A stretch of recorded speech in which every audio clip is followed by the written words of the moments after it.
Kita kembali membacakan sebuah buku karya Evelyn Reed berjudul Mitos Inferioritas Perempuan. Kita memasuki bagian 3. Bagian 3, seks melawan seks atau kelas melawan kelas. Chauvinisme laki-laki membangkitkan kemarahan besar di pihak perempuan dan melahirkan antagonisme yang mendalam di antara kedua jenis kelamin.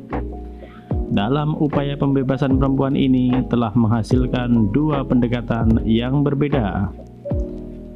Salah satu pendekatan itu adalah pendekatan Marxis. Dalam pendekatan ini, penderitaan dan penghinaan terhadap perempuan dalam masyarakat yang didominasi oleh laki-laki menjadi perempuan berhak untuk mengatur dirinya sendiri dan mengobarkan perlawanan terhadap kejahatan ini. Marxisme juga memberi petunjuk bahwa penundukan seksual adalah bagian dari penindasan dan eksploitasi secara fundamental kepada massa pekerja yang dilakukan oleh kapitalis, pemilik properti dan kekuasaan. Oleh karenanya, perjuangan untuk pembebasan perempuan tidak dapat dipisahkan dari perjuangan yang lebih besar, yaitu untuk membentuk sosialisme. Pendekatan lain berpendapat bahwa semua perempuan sebagai satu jenis kelamin berada di kapal yang sama dan memiliki minat serta tujuan yang sama pula. Pendekatan ini tidak mendasarkan diri pada posisi ekonomi dan kelas sosial kaum perempuan. Bagi mereka, untuk mencapai emansipasi, semua perempuan harus bersatu untuk melakukan perang jenis kelamin melawan laki-laki chauvinistik yang menjadi musuh mereka. Jika ditelisik lebih dalam, kesimpulan sepihak dan menyesatkan seperti itu sangat merugikan agenda pembebasan perempuan.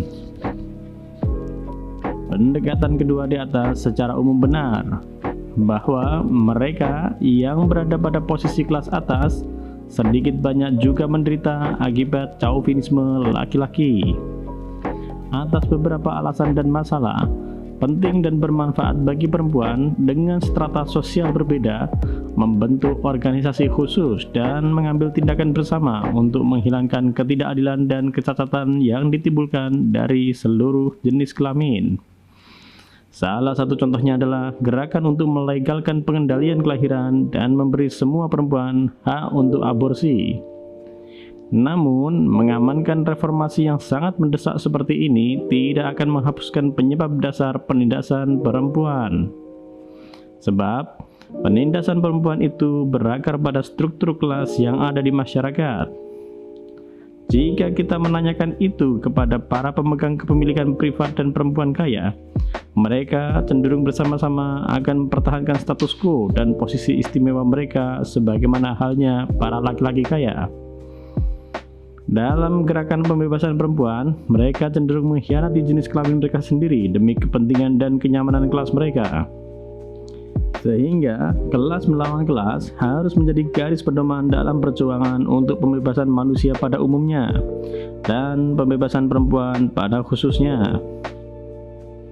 Hanya dengan kemenangan revolusioner atas kapitalisme, maka perempuan dapat dilepaskan dari status mereka sebagai objek dan memberi mereka kehidupan yang lebih baik di masyarakat baru. Hal itu dapat terrealisasi ketika kaum pekerja laki-laki dan kaum pekerja perempuan dengan didukung oleh semua masyarakat tertindas lainnya melakukan perlawanan. Ini adalah teori dan kebijakan Marxis yang telah dikonfirmasi dari pengalaman semua kemenangan revolusi selama seabad terakhir, yakni abad ke-20, dari Rusia ke Cina dan Kuba. Kekurangan yang telah mereka jalankan hingga perbaikan-perbaikan yang diraih perempuan selama proses revolusi tidak dicapai melalui perang antar jenis kelamin, akan tetapi melalui perang kelas. Tidak penting seberapa radikal itu terlihat, pembelokan musuh dari antar kelas menjadi antar jenis kelamin menjadi hal yang berbahaya, yang dapat menghancurkan jalan mencapai pembebasan perempuan. Taktik seperti itu hanya bisa dimainkan oleh musuh terburuk perempuan, dan itu menjadi musuh bagi revolusi sosialis. Ini adalah bentuk kesalahan ultra radikal, sebagaimana kontroversi yang dilakukan oleh Partai Pekerja Sosialis atau Socialist Worker Party pada tahun 1954 ketika menyarankan perjuangan antar jenis kelamin daripada antar kelas. Isu yang tak kalah penting yang mencuat adalah tentang polemik penggunaan kosmetik, fashion, dan yang lain. Hal-hal itu telah menciptakan hasrat perempuan untuk berpenampilan cantik agar mereka tampak menarik di hadapan laki-laki. Ini adalah pengadaptasian aneh yang dilakukan oleh para perempuan terhadap chauvinisme laki-laki. Para perempuan radikal dengan keras mengutuk hal itu. Kosmetik dan fashion dalam kecantikan komersial. Perbedaan kelas antar perempuan melampaui identitas jenis kelamin mereka sebagai perempuan. Hal ini karena di dalam masyarakat kapitalisme modern terjadi polarisasi antar kelas yang begitu kejam. Secara historis, perjuangan berdasarkan jenis kelamin merupakan perjuangan feminis borjuis yang terjadi 1 abad yang lalu. Perjuangan itu adalah bagian dari gerakan reformis yang dilakukan dalam kerangka sistem kapitalis dan tidak berupaya menghapus sistem tersebut.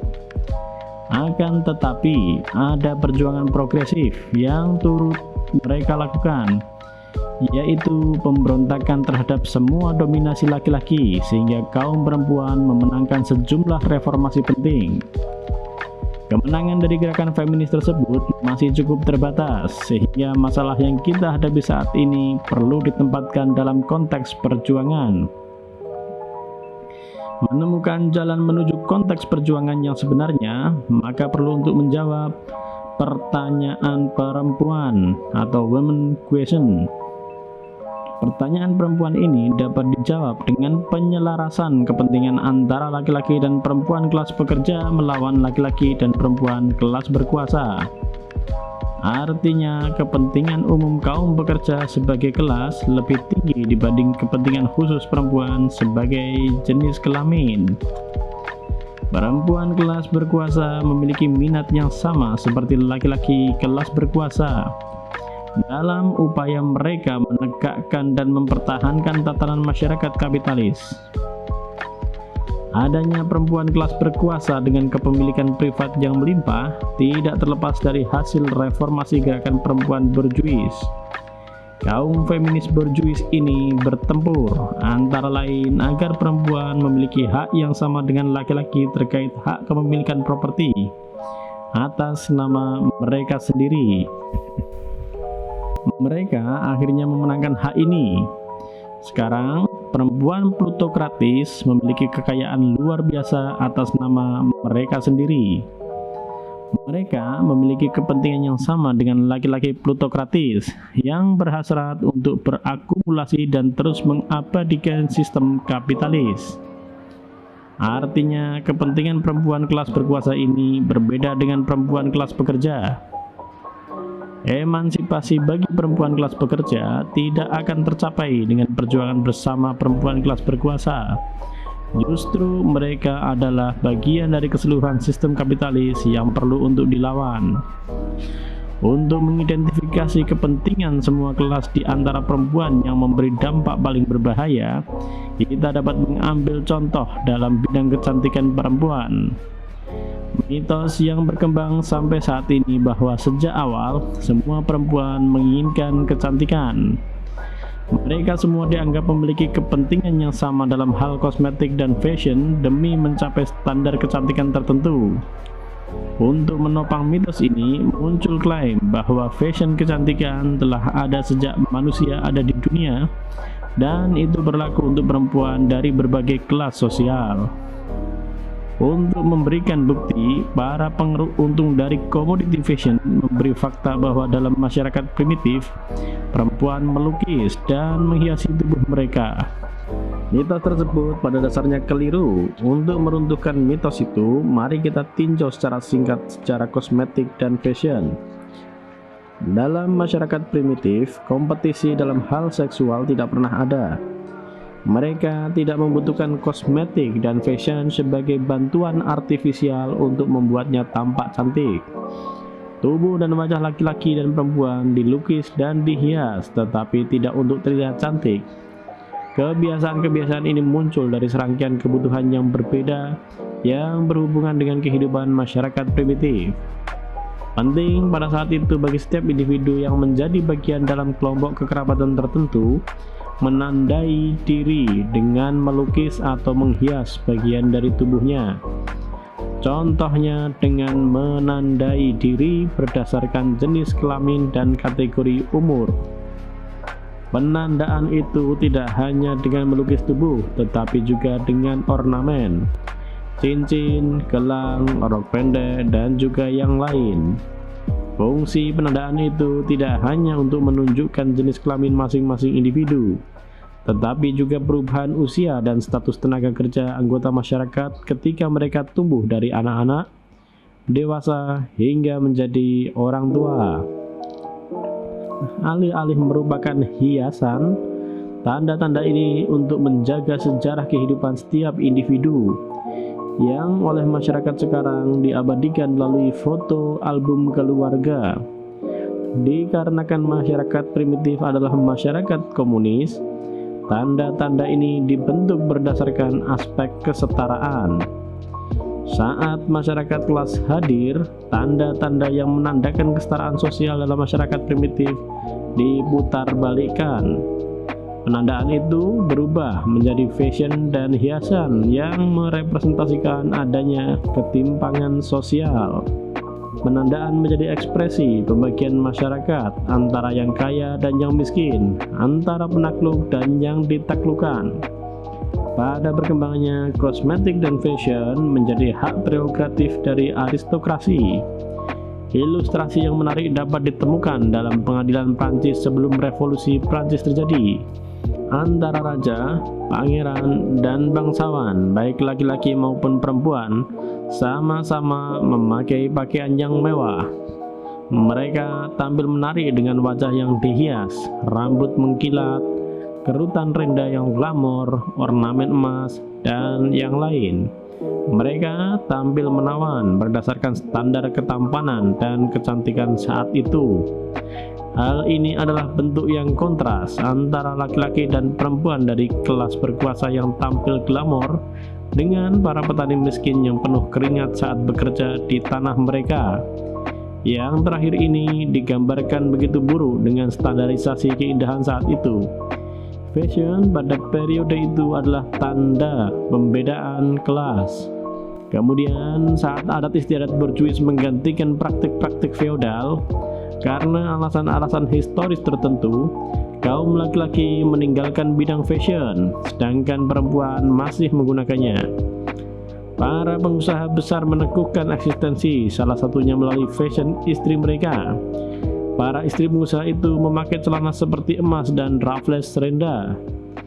Di antara perempuan ini, fashion masih menjadi penanda perbedaan kelas antara Colonel Lady dengan Judy O'Grady.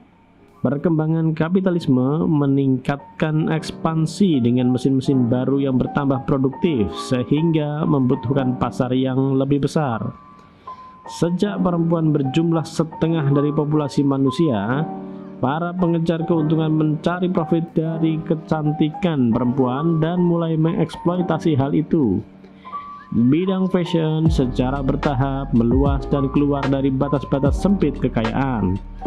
Fashion kemudian menjadi kebutuhan dari seluruh populasi perempuan. Untuk melayani hasrat pebisnis besar, perbedaan kelas didokumentasikan dan disembunyikan di balik identitas jenis kelamin. Para penjajah iklan yang disewa kapitalis mulai mengeluarkan propaganda. Semua perempuan ingin menjadi cantik, oleh karenanya semua perempuan memiliki kepentingan yang sama dalam hal kosmetik dan fashion. Pakaian mewah menjadi identik dengan kecantikan. Semua perempuan dibuat agar butuh dan ingin untuk terus membeli alat bantu kecantikan demi terlihat menawan. Hari ini, miliaran keuntungan diciptakan dari setiap perusahaan-perusahaan kecantikan dengan menjadi kosmetik. pakaian, tata rambut, salon kecantikan, perhiasan baik yang palsu atau asli, dan lain sebagainya. Kecantikan ini menjadi formula yang sangat fleksibel dalam menghasilkan keuntungan. Para pengusaha terus mencari formula atau alat bantu baru untuk kecantikan, kemudian berupaya meyakinkan kaum perempuan bahwa mereka membutuhkan dan menginginkan bantuan baru dalam hal kecantikan itu. Kita dapat melihatnya dalam iklan Revlon. Untuk mempertahankan dan memperluas sumber keuntungan ini, ada kebutuhan untuk menyebarkan mitos lainnya melalui mesin propaganda yang tersedia bagi para kapitalis. Mitos ini adalah sebagai berikut. 1. Perempuan dari sejak dulu selalu bersaing dengan perempuan yang lain untuk mendapatkan perhatian dari laki-laki. Ini sebenarnya adalah hukum biologis yang pasti terjadi. Itu ada sejak manusia dan terus akan berjalan selamanya. Perempuan ditakdirkan selamanya bersaing satu dengan yang lain dalam pasar seks kapitalis. 2. Dalam masyarakat modern, kecantikan alami dari perempuan tidak terlalu diperhitungkan. Sifat alami kecantikan itu sudah benar-benar tidak mampu membuat perempuan cantik. Untuk menebus kesederhanaan dan kecacatan kecantikan alami, maka mereka harus menggunakan bantuan kecantikan buatan yang telah disediakan oleh perusahaan kecantikan. Mari kita periksa mitos atau propaganda ini. Kompetisi di antara jenis kelamin, alami atau sosial. Penelitian yang berfokus pada ilmu biologi dan ilmu antropologi mengungkapkan bahwa kompetisi seks antar perempuan tidak ada dalam masyarakat primitif dan tidak terjadi secara alami. Kompetisi seks mulai muncul seiring kehadiran masyarakat kelas. Evolusi manusia yang berlangsung hampir selama 1 juta tahun yang telah menghadirkan bentuk kompetisi ini, karena sebelum ada masyarakat kelas tidak pernah ada kompetisi seks. Di dunia binatang tidak ada kompetisi seks antar betina untuk mendapatkan perhatian dari pejantan. Satu-satunya kompetisi seks yang berlangsung di dunia binatang adalah pertarungan antar pejantan untuk mendapatkan akses ke betina. Ini adalah cara alami untuk memastikan kelangsungan hidup spesies. Namun, karena efeknya yang tidak selaras dengan bentuk kerjasama sosial, fitur persaingan seks antara laki-laki ini dihilangkan dalam proses pembentukan dan pengkonsolidasian organisasi sosial.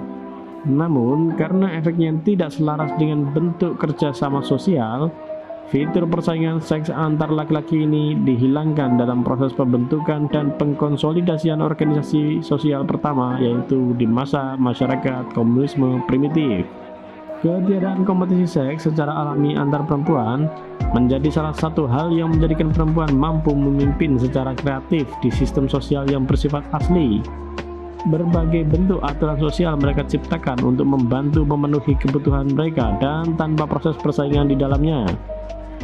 Ketiadaan kompetisi seks atau kecemburuan sosial antar perempuan primitif ini bahkan tidak mampu dibantah oleh para antropolog konservatif, meskipun mereka melihatnya bahwa itu sebagai kekhasan yang liar atau kebiasaan yang aneh.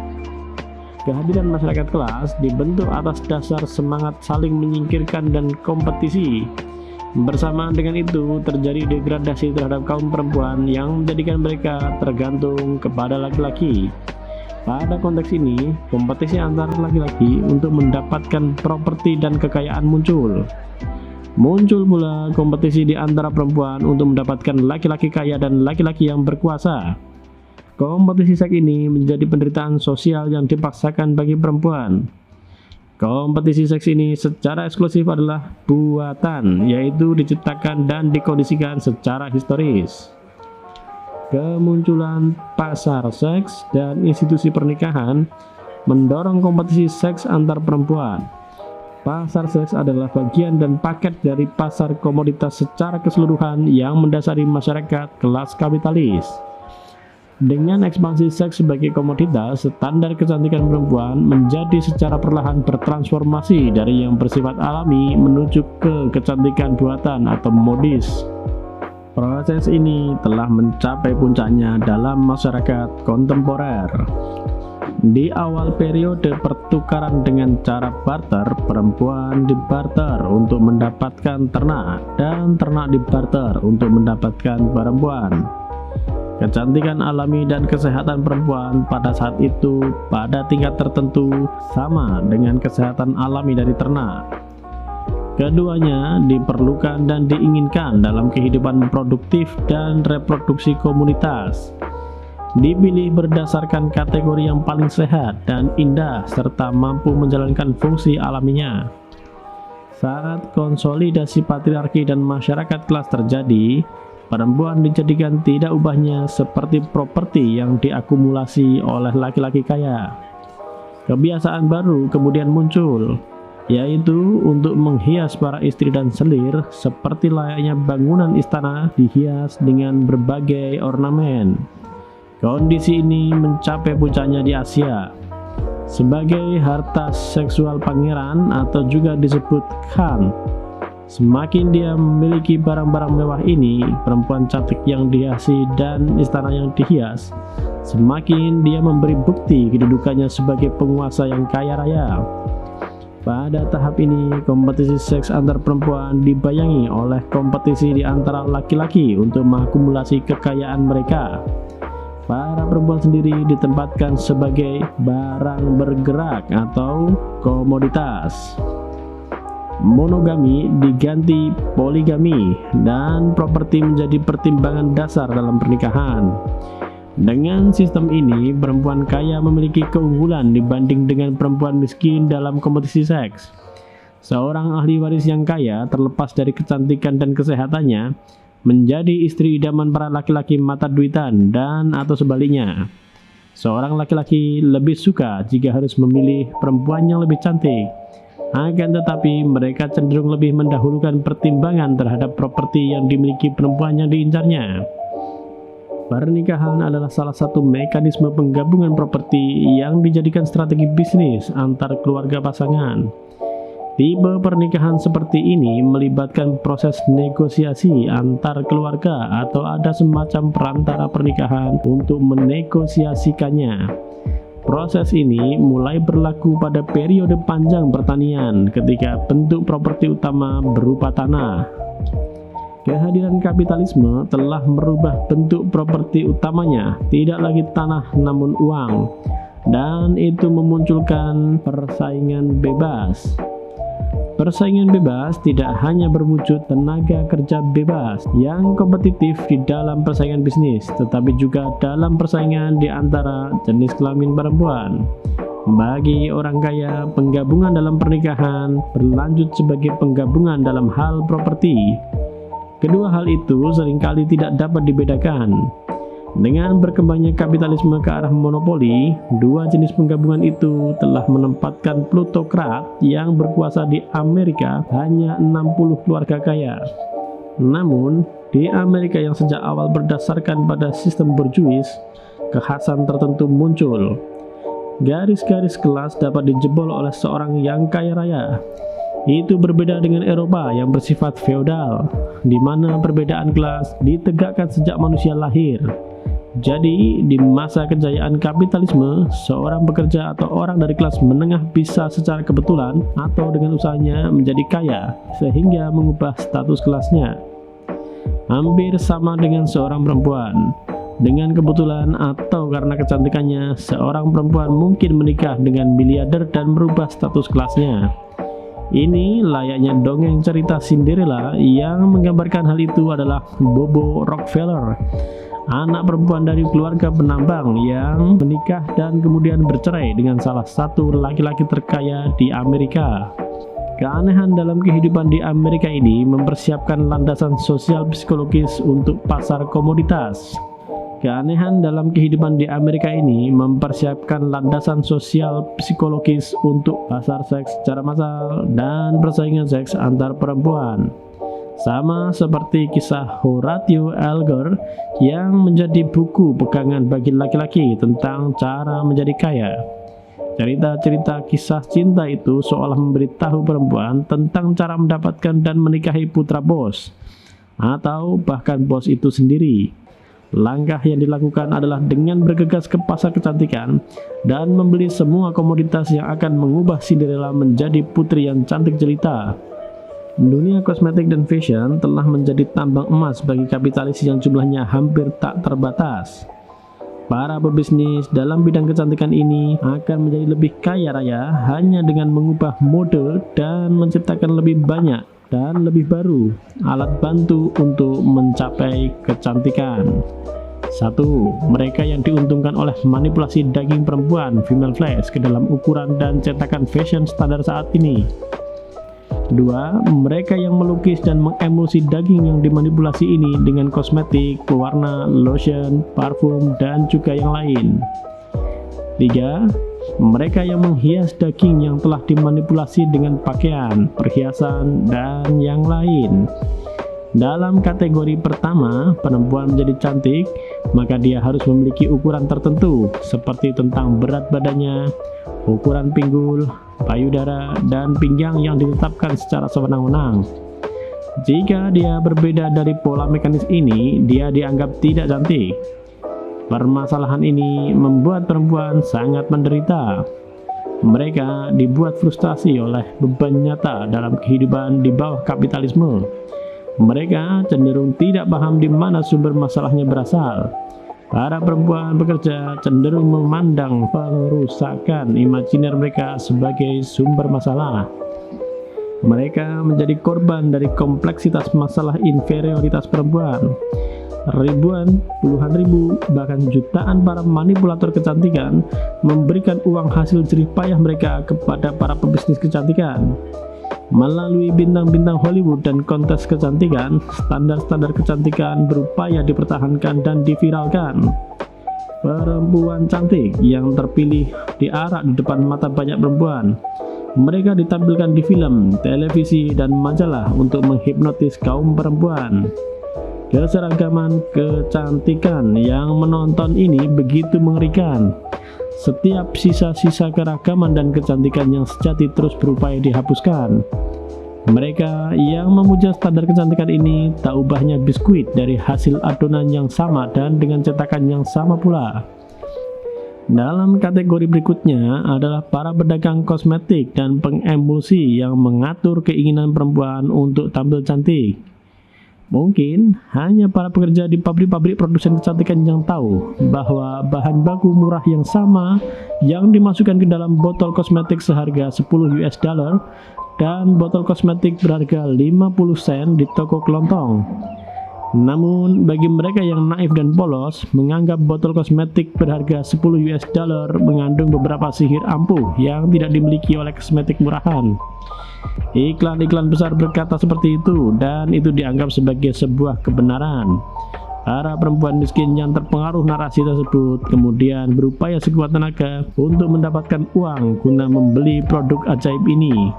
Mereka berharap dapat mengubah hidup dari sekedar pegawai menjadi para pewaris, ahli waris dari suami yang kaya raya yang tersihir dengan kecantikannya. Akhirnya, para pebisnis fashion memberi pilihan yang menyakitkan kepada para perempuan. Apakah mereka akan membeli untuk daya tahan atau untuk mengikuti fashion? Hanya orang kaya yang dapat melakukan keduanya. Setelah menghabiskan diri menjalankan sirkus fashion sepanjang waktu, yaitu fashion untuk pagi hari, untuk sore hari, untuk malam hari, dan untuk tidur malam. Mereka memiliki fashion yang berbeda dalam setiap kesempatan. Selain itu, berbagai tambahan aksesoris yang sangat banyak dipakai untuk mengikuti apapun tingkah dan gerak mereka. Benda-benda penunjang fashion ini pada akhirnya menggunung jika dikumpulkan, menekan perempuan setiap waktu hingga dinyatakan usang setiap ada bentuk fashion yang baru. Sebuah contoh yang baik tentang apakah perempuan mendapatkan apa yang mereka butuhkan atau apakah mereka terdorong untuk membutuhkan apa yang mereka dapat bisa ditemukan dalam sebuah artikel yang diterbitkan New York Times. Artikel itu menunjukkan bahwa Christian Dior, petugas keamanan bagi orang kaya yang memiliki gaya murahan sebagaimana orang miskin, memiliki kekuatan untuk mengangkat rok sebanyak 50 juga perempuan Amerika dalam semalam, atau menurunkannya, atau menurunkan mereka, atau keduanya. saat membeli hemline dan ternyata ada perbedaan 3 atau 4 inci dari ukuran yang pas bagi tubuhnya, itu dapat menjadi bencana bagi perempuan yang ingin tampil modis di tempat kerja. Bagi orang kaya, hemline itu bisa langsung dibuang dan membeli yang baru lagi. Namun orang-orang miskin tidak dapat melakukannya karena harganya sangat mahal bagi mereka. Oleh karenanya, ketika perempuan berpendapat bahwa mereka memiliki hak untuk menggunakan kosmetik, fashion, dan yang lain, mereka sebenarnya telah terperangkap dalam propaganda dan praktik kapitalis untuk meraup laba. Para perempuan yang di garis depan perjuangan dalam memimpin perubahan sosial tidak boleh terjebak dalam jerat fashion ini. Tugas mereka adalah untuk menunjukkan ulah para bajingan yang mendapatkan untung dari viktimisasi perempuan semacam itu. Menjadi oposisi, bukan menyesuaikan diri. Mitos bahwa selama kapitalisme berlangsung, kaum perempuan diharuskan mematuhi perintah kepentingan kosmetik dan fashion agar tidak tertinggal adalah hal yang perlu dilawan. Memang benar, dengan kosmetik dan fashion, perempuan yang bekerja di kantor-kantor untuk alasan tertentu akan mendapatkan pengakuan atas kenyataan pahit yang dialami. Akan tetapi, itu tidak berarti kita harus menerima keharusan dan perintah yang sewenang-wenang dan mahal tanpa adanya protes. Sementara kita melihat bahwa para buruh pabrik seringkali mendapatkan serangan terhadap serikat mereka yang militan, kemudian melakukan protes dan terus berjuang melawan para pemeras. Sementara kita melihat bahwa para buruh pabrik seringkali mendapatkan serangan terhadap serikat mereka yang militan, kemudian melakukan protes dan terus berjuang melawan para pemeras. Perjuangan kelas adalah gerakan oposisi, bukan penyesuaian diri. Perjuangan ini seharusnya tidak hanya dilakukan oleh para pekerja di pabrik-pabrik, tetapi juga dilakukan oleh para perempuan, baik perempuan yang bekerja maupun ibu rumah tangga. Dikarenakan isu-isu yang tidak jelas yang menerpam perempuan menjadikan beberapa di antara mereka terjatuh dalam perangkap penyesuaian.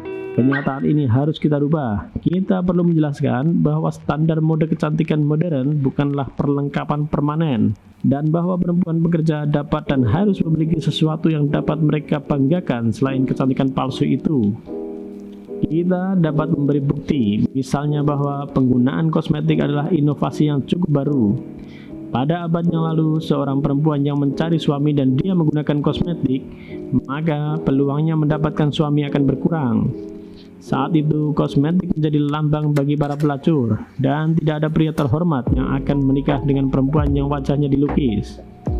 Selain itu, terkait pakaian perempuan, beberapa perubahan besar turut terjadi. Itu adalah akibat dari keterlibatan sebagian besar perempuan yang bekerja di industri dan kantor selama dan setelah Perang Dunia Pertama.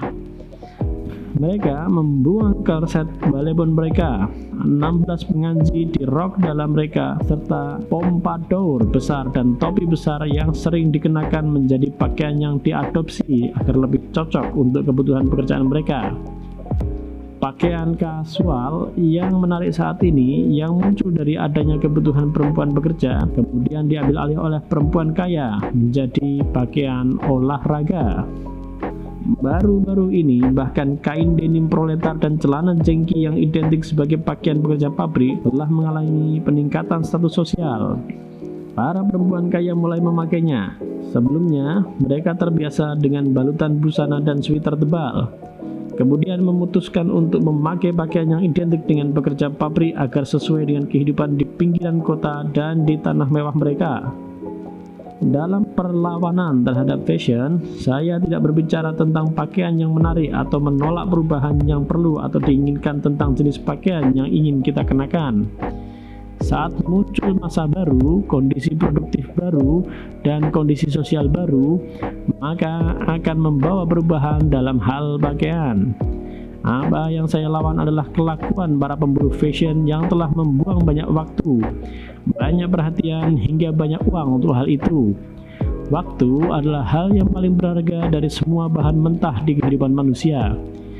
Waktu ini bisa kita gunakan untuk hal-hal yang lebih baik dalam hidup, dibanding membuangnya dalam kegilaan yang begitu mahal, vulgar, dan menyedihkan dan mengikuti fashion. Di bawah sosialisme, pertanyaan tentang apakah perempuan ingin melukis atau menghias tubuhnya atau tidak, itu bukanlah konsekuensi yang bersifat sosial. Beberapa perempuan mungkin menganggap diri mereka lebih cantik ketika mereka dilukis. Beberapa mungkin tidak. Sikap itu merupakan sikap pribadi dari masing-masing perempuan, tidak lebih. Tidak ada keharusan ekonomi atau sosial bagi kaum perempuan untuk tunduk pada praktik-praktik paksaan untuk memakai kosmetik atau mengikuti fashion. Oleh karenanya, tidak tepat jika kita membela para pebisnis yang memuji eksploitasi komersial terhadap perempuan dengan atas nama kecantikan. Mesin propaganda secara masif. Dalam beberapa tahun terakhir, semakin banyak perhatian ditunjukkan kepada perempuan karena mereka sangat konsumtif. Perempuan menjadi pembeli segala jenis barang seperti rumah, perabotan rumah tangga, mobil, lemari es, pakaian keluarga, kebutuhan bersalin, dan lain sebagainya. Sebelumnya, produk-produk itu tidak perlu diiklankan dengan biaya yang cukup besar agar dapat terjual. Namun, di tengah sistem kapitalisme yang kompetitif, berbagai produsen saling bersaing satu sama lain untuk dapat menjual sebanyak mungkin produk mereka. Dengan demikian, industri periklanan menjadi parasit baru dan telah tumbuh menjadi cabang bisnis besar. Semua media massa, radio, televisi, dan pers yang mempengaruhi dan membentuk opini publik dibangun dan disokong oleh pengiklan yang didanai para kapitalis. Semua sayap bisnis besar ini tidak hanya mendorong penjualan komoditas, mereka juga menjadi mesin propaganda penyebar ideologi untuk mempertahankan sistem kapitalis dan kekuatan eksploitatifnya. Perempuan yang mengalami frustasi dan terbebani oleh banyak masalah sangat begitu rentan termanipulasi psikologisnya. Kondisi itu membuat mereka menjadi rakus, membeli segala sesuatu sebagai solusi terhadap masalah yang ada. Selain media massa, semakin banyak majalah yang diarahkan secara eksploitatif kepada perempuan, terutama dalam bidang fashion dan alat bantu kecantikan. Ini adalah metode produksi yang manipulatif dan licik. Mereka menjual alat bantu kecantikan yang telah memberi keuntungan melimpah ruah dengan bantuan motivator penjualan, bahwa perempuan yang membeli paling banyak kosmetik dan fashion adalah perempuan yang paling bahagia dan sukses dalam hidup. Dalam iklan diperlihatkan foto glamor yang tampak menarik dan indah yang diperankan oleh perempuan yang dinilai memiliki standar kecantikan di masa tersebut. The Great American Dream di iklan itu dianggap menjadi kenyataan ketika perempuan yang dinilai cantik dapat membeli mobil, TV, dan perabotan lain. Mereka digambarkan memiliki kehidupan seks dan keluarga yang ideal. Bagi para perempuan yang gagal mencapai kehidupan seperti itu, maka akan timbul berbagai pertanyaan.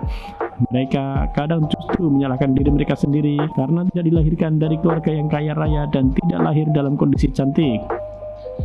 Rasa rendah diri karena tidak mampu tampil cantik selanjutnya ditulis sebagai cerita dan artikel yang mengisi ruang iklan besar di berbagai media massa. Para penulis kritis yang mampu mengungkap sumber kekalahan dan derita perempuan tidak diberi tempat untuk menyebarkan gagasan. Pendapat ilmiah yang ditampilkan di dalamnya dirancang untuk tetap menjunjung tinggi kecantikan dan tidak menyebutkan adanya eksploitasi kapitalisme terhadap kaum perempuan. Para spesialis kejiwaan yang disewa untuk menulis artikel bagi ibu rumah tangga yang mengalami depresi menguliahi mereka tentang perlunya lebih banyak kegiatan merawat anak, mencintai ibu, hingga memperhatikan keluarga yang semuanya dapat diselesaikan dengan membeli berbagai barang yang mahal. Para spesialis ini juga turut memberi perhatian terhadap perempuan karir, bahwa kerja-kerja yang mereka lakukan di luar dianggap berbahaya bagi kebahagiaan rumah tangga dan akan mengacaukan kondisi emosional mereka. Dalam mengadu domba perempuan yang bekerja dengan ibu rumah tangga atau sebaliknya, kedua kelompok perempuan ini dibiarkan dengan perasaan bersalah, konflik batin, dan kefrustasian. Ini menjadi begitu besar ketika mereka adalah perempuan bekerja sekaligus berperan sebagai ibu rumah tangga. Kondisi itu semakin membuat mereka terbelah oleh konflik kepentingan yang tidak bisa mereka selesaikan. Kesulitan dan perasaan kalah yang diderita kaum perempuan menjadi hal yang sangat bermanfaat bagi para pebisnis fashion. Mereka berupaya mengarahkan agar para perempuan itu membeli berbagai produk mereka sebagai obat atas kecemasan dan perasaan gagal yang mereka derita.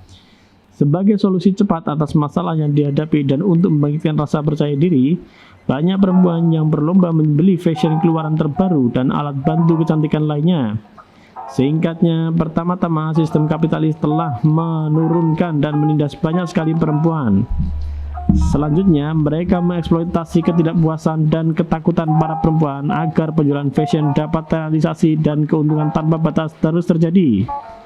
Akan tetapi, eksploitasi tanpa henti terhadap jenis kelamin perempuan ini tidak akan dapat diselesaikan dengan perang antar jenis kelamin.